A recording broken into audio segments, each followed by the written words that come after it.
सबसे पहले आप सबको सलाम व झूले। आज मैंने करगिल की मीडिया फ्रेटर्निटी को जो तकलीफ़ दी है, कुछ इश्यूज़ थे जो इन्हीं दिनों में हुए, तो मैंने कहा आप लोगों से बात की जाए ताकि पब्लिक तक हमारी बात पहुंच सके। सबसे पहले जो है वो जो यहाँ सुरू रिवर से या बाकी जगहों से सैंड और बजरी का जो इशू हमने परसों देखा सोशल मीडिया में था, जिसमें डीसी साहब करगिल ने एक जो है वो टीम कंस्टिट्यूट की और उसमें एक फिक्सेशन ऑफ प्राइसेस हुई है, जिसमें शायद कहीं ना कहीं जो है वो उससे पहले जो है शायद ओवर चार्जिंग के एलिगेशंस लगे थे। अनफॉर्चुनेटली जिस एलिमेंट ने जो है वो सोशल मीडिया में डाला था, हम उनको पिछले 3 दिनों से रिक्वेस्ट कर रहे हैं कि वो हमारे पास आएँ ताकि हम फॉर्मल कंप्लेंट लॉन्च कर पाएँ, बट शायद उनके पास वैसा वाला कोई एविडेंस है नहीं है, कोई ऐसी चीज़ नहीं है, तो वो छुप रहे हैं। बट हमारे पास भी ऐसी इंफॉर्मेशन ज़रूर आई थी कि जो बजरी और सैंड जो है वो निकल रही है यहाँ से नाले से, उसके जो है वो ओवर चार्जिंग या हायर रेट्स जिसको हम बोल सकते हैं वो लगे थे। तो उस पर कल जो है वो एक कमेटी कंस्टिट्यूट की गई, जिस कमेटी में इस पे ये फैसला लिया गया है, जिसमें 2500 रुपया शायद बजरी का रखा है डीसी साहब ने और 3000 जो है वो सेंड का है। तो हमारी पब्लिक से ये रिक्वेस्ट रहेगी आपके माध्यम से कि अगर कोई इसके अलावा आपसे चार्ज कर रहा है तो वो काइंडली जो है वो प्रॉपर डॉक्यूमेंट्स के साथ जो है कंसर्न पुलिस स्टेशन को रिपोर्ट करें, सो दैट हम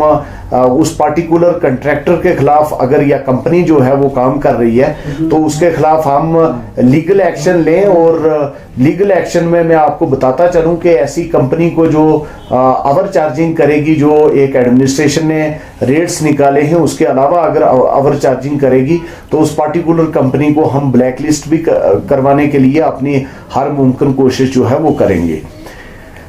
इसके अलावा जनाब जो हमारे पास दूसरा बड़ा इशू आया था वो था टिपर्स और डंपर्स जो हैं वो भी, उनका जो फेयर है वो भी प्रॉपर नहीं था, ओवर चार्जिंग हो रही थी। तो वो इंफॉर्मेशन भी काफ़ी हद तक जो है वो जब हमने इस पे एनालिसिस किया, हम लोग बैठे, डिस्कशन हुई, तो ये पाया गया कि हकीकत में जो है वो कहीं ना कहीं उनके रेट्स जो थे वो फिक्स नहीं थे। तो कल ही की कमेटी में उनके भी रेट्स जो हैं वो फिक्स किए गए हैं, जिसमें मैं आपके माध्यम से पब्लिक को बताता चलूं कि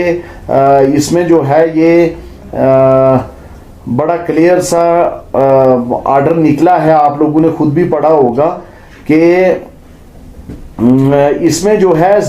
0 किलोमीटर से लेकर तो 6 किलोमीटर तक के 1500 रुपये रखे गए हैं। ये कल ऑर्डर सर्कुलेट भी हुआ है, लेकिन ऑर्डर सर्कुलेट होने के बाद मैं खुद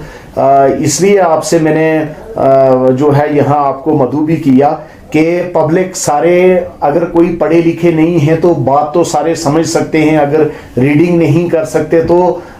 लिसनिंग करके सुनने के बाद उनको रेट्स का जो है वो पता चल जाएगा। तो 0 से 6 किलोमीटर तक का जो फेयर है वो 1500 रुपये रखा गया है, 0 से 10 किलोमीटर तक का 1800 रखा गया है, 0 से 15 किलोमीटर का जो है वो 2000 रखा गया है, 0 से 20 किलोमीटर का जो है वो 2400 रखा गया है, 2400 रुपया। और उसके बाद जो 20 किलोमीटर के बाद जो है अगर कोई जाएगा तो पर किलोमीटर जो है एक टिपर वाला सिर्फ 50 रुपये उससे एक्स्ट्रा लेगा। वो 20 से अगर फॉर एग्जांपल हम बोलें कि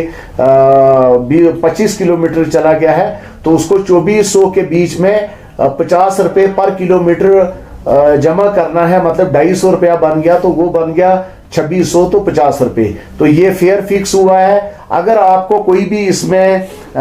जो है वो डिफॉल्ट करता पाया जाता है तो मेरी पब्लिक से रिक्वेस्ट है कि वो काइंडली जो है वो कंसर्न पुलिस स्टेशन को अप्रोच करें, so that legal action as warranted under law shall be taken against the defaulter.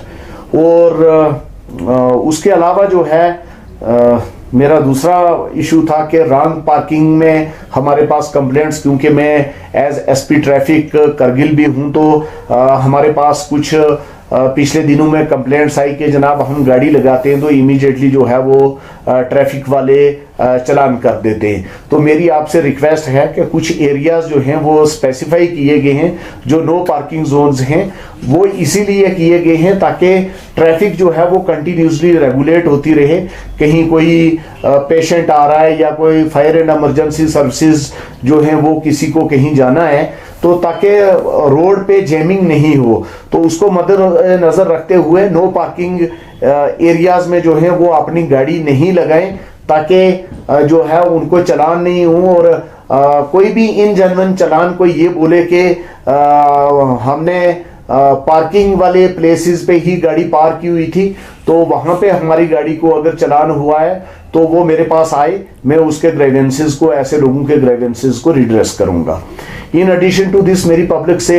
एक मुद्दाना गुजारिश है कि कुछ एरियाज जो रोड पे स्पेसिफाइड हैं जिन पे हम सिंगल लेनिंग में पार्किंग करते हैं, क्योंकि पार्किंग स्लॉट्स अभी अवेलेबल नहीं है, वो एडमिनिस्ट्रेशन और सीईसी साहब जो है उस पे काम कर रहे हैं, तो तब तक के लिए जो डबल लेनिंग होती है गाड़ियों की, उसकी वजह से हमें बार बार प्रॉब्लम क्रिएट हो रही है, ट्रैफिक जैमिंग हो जाती है सिटी में। तो मेरी रिक्वेस्ट है तमाम जितने भी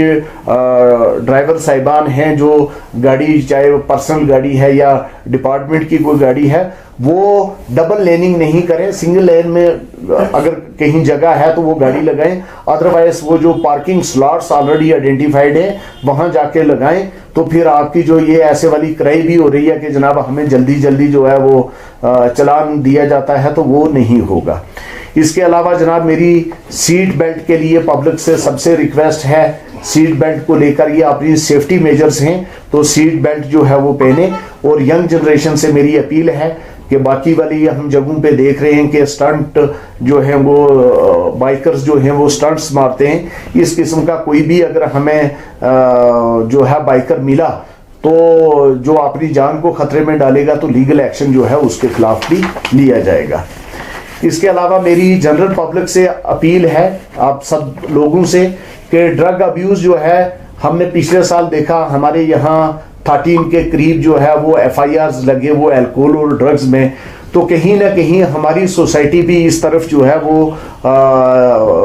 वो इन्वॉल्व होती जा रही है, पर्टिकुलरली यंग जनरेशन। तो मेरी तमाम रिलीजियस प्रीचर से, जैसे हमने अभी देखा संकू में जनाब मौलाना साहब ने जो है वो सरमन दिया है बड़ा प्यारा, जिसमें उन्होंने ड्रग्स के लिए बच्चों को इसके अब्यूज के रिलेटेड, इसके साइड इफेक्ट्स के रिलेटेड बताया है। तो मैं बोलूँगा कि स्कूल्स में, बाकी पुलिस तो अपना जितने भी हम रैलीज निकालते हैं, अवेयरनेस कैंप्स करते हैं, वो तो सारे किए जाएंगे, लेकिन स्कूल्स में और बाकी जो रिलीजियस इंस्टीट्यूशंस हैं उनमें और बाकी सोसाइटी में भी जो यंग जनरेशन है, जो लोग ऐसी लत पत से दूर हैं, मुख्तलिफ किस्म की एनजीओज जो हैं यहाँ काम कर रही हैं, तो वो एक तो पुलिस के साथ भी कोऑपरेट करें और अवेयरनेस क्रिएट करें ताकि हमारे नौजवान जो है वो इस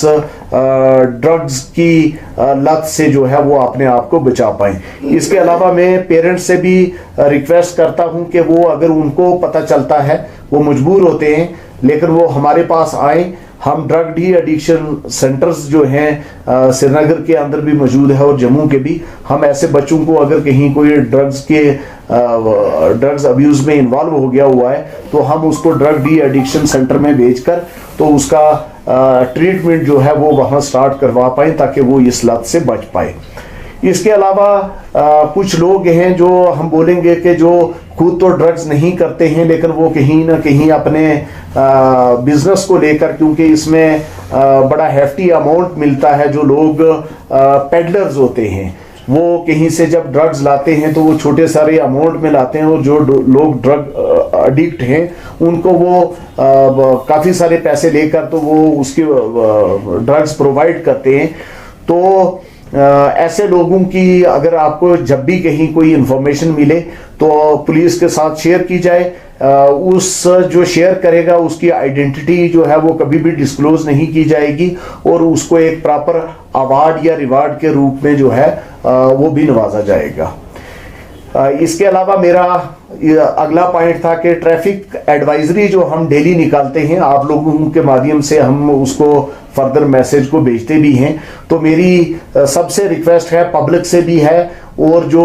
टैक्सी ड्राइवर्स हैं खास तौर पे उन पे, कि जब टूरिस्ट आते हैं तो वो यहाँ से उनको लेकर तो वो अपवर्ड, अगर फॉर एग्जांपल जो है वो ट्रैफिक है तो वो ले जाकर वो मीना मार्ग में दिन को उनको खड़ा कर देते हैं जो पूरे दिन के लिए, जबकि ये डेली जो है हम अपडेट करते हैं सोशल मीडिया के थ्रू भी, पेपर्स के थ्रू भी, कि आज ट्रैफिक किस साइड से है, क्योंकि अभी प्रॉपर वाइडनिंग रोड की नहीं हो पा रही है तो उसकी वजह से लैंडस्लाइड्स आ रहे हैं डेली, तो उसकी वजह से लोग कम्यूटर्स जो हैं वो बैडली अफेक्ट होते हैं, पार्टिकुलरली जो कहीं टूरिस्ट आए हुए हैं, उनके साथ बच्चे हैं, तो मीना मार्ग वाली जैसी जगह पे खाने पीने की कोई सहूलियात अवेलेबल नहीं है, दूध अवेलेबल नहीं है, बाकी बेसिक फैसिलिटीज अवेलेबल नहीं है, तो वो ट्रैफिक एडवाइजरी के अगेंस्ट ले जाकर वहां पे जो है एक तो पुलिस के लिए भी और बाकी उस पब्लिक जो कम्यूटर्स हैं उनके लिए प्रॉब्लम क्रिएट ना करें और स्ट्रिक्टली जो है वो ट्रैफिक एडवाइजरी को फॉलो करें। इसके अलावा जनाब मेरा एक और पॉइंट है कि सीसीटीवी जो है वो मेरी तमाम शॉपकीपर से और तमाम जितने भी यहाँ के हाउस ओनर्स हैं उनसे मेरी रिक्वेस्ट है कि सीसीटीवी कैमरास जो हैं वो अपने घरों में और दुकानों में इंस्टॉल करें, ताकि पिछले सालों में हमने देखा है कि काफ़ी आउटसाइडर्स जो हैं यहाँ लेबर पर्पस के लिए आते हैं, और यहाँ के खुद भी आपने अभी देखा होगा पुलिस ने कोई 8 केस जो हैं वो चोरी के क्रैक किए हैं, जो यहाँ ही एक बेकरी का काम करता था, लेकिन उसने चोरियां जो हैं वो उसने की हैं, तो वो सीसीटीवी कैमरास जो है इंस्टॉल करें ताकि पुलिस को भी हेल्प हो जाए, तो ऐसे केसेस को इजीली जो है वो क्रैक किया जाए। तो एक तो मेरी ये सब शॉपकीपर से भी और हाउस ओनर से भी रिक्वेस्ट है, पार्टिकुलरली जो है शॉपकीपर से मेरी ये रिक्वेस्ट है। इसके अलावा जनाब मेरा एक बड़ा इशू है जो मैं आप सब लोगों के जरिए तमाम पब्लिक तक पहुंचाना चाहता हूं कि रजिस्ट्रेशन ऑफ टेनेंट्स, हम हर पुलिस स्टेशन में जो है वो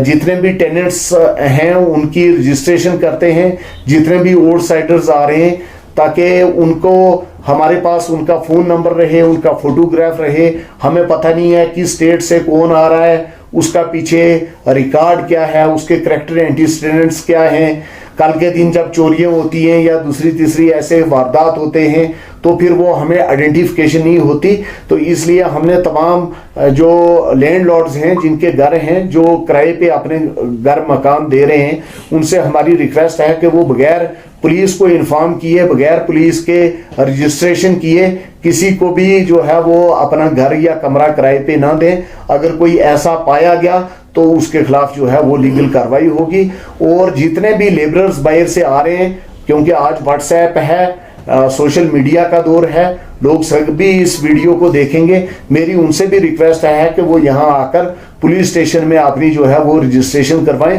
अदरवाइज अगर बगैर रजिस्ट्रेशन के हमें कोई मिला तो उसके खिलाफ हम कार्रवाई करें।